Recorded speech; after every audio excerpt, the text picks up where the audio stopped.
t'écouter. Pas parce que peut-être d'autres le pensent que s'il vient s'asseoir dans une salle pour écouter un autre, qu'on l'a diminué. Non. Nous devons travailler dans la complémentarité, dans l'unité et l'unité dans la diversité. Chacun de nous a une grâce. Apprenons à nous respecter. Ce que l'autre fait, je ne le ferai jamais. La façon qu'il le fait, je peux le faire, mais pas comme lui. Pourquoi penser que ce que lui fait, moi aussi je dois le faire? Non. Reconnais ta grâce et reconnais la grâce de l'autre. Reconnaissons nos limites et travaillons en respectant les limites des autres. Aujourd'hui, il y a des gens que Dieu utilise puissamment dans les croisades d'évangélisation. Mais moi, si Dieu ne m'utilise pas dans ça, pourquoi je vais fabriquer? Vous connaissez aujourd'hui des faux miracles dans l'église. Pourquoi le faire si Dieu ne t'utilise pas dans ce domaine? Si Dieu t'utilise dans le domaine de la prédication, prêche. La Bible dit, il envoya sa parole. La parole peut guérir. Si toi, tu n'as pas un don de ressusciter les morts, ne le fabrique pas. Parce qu'en le fabriquant, tu vas te disqualifier.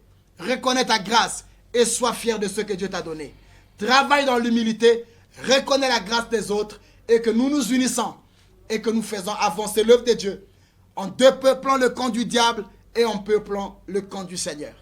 Évitons la guerre des générations parce que nous avons un héritage à laisser aujourd'hui et à jamais. Ceux qui viendront après nous diront que nous suivons les traces de nos pères. Avec tout ce que nous sommes en train de faire, quelle est l'image que nous allons laisser de nous sur cette terre? Paul a bâti et il a dit que chacun prenne garde de la manière dont il bâtit dessus. Qui est d'Apollos? Qui est de Paul? Paul n'est pas indispensable. Apollos n'est pas indispensable. Mais c'est Dieu qui est indispensable parce que c'est lui qui fait croître. Je pense qu'aujourd'hui, vous et nous, nous allons lutter à tout jamais contre toute guerre de génération parce qu'une génération s'en va et une autre arrive.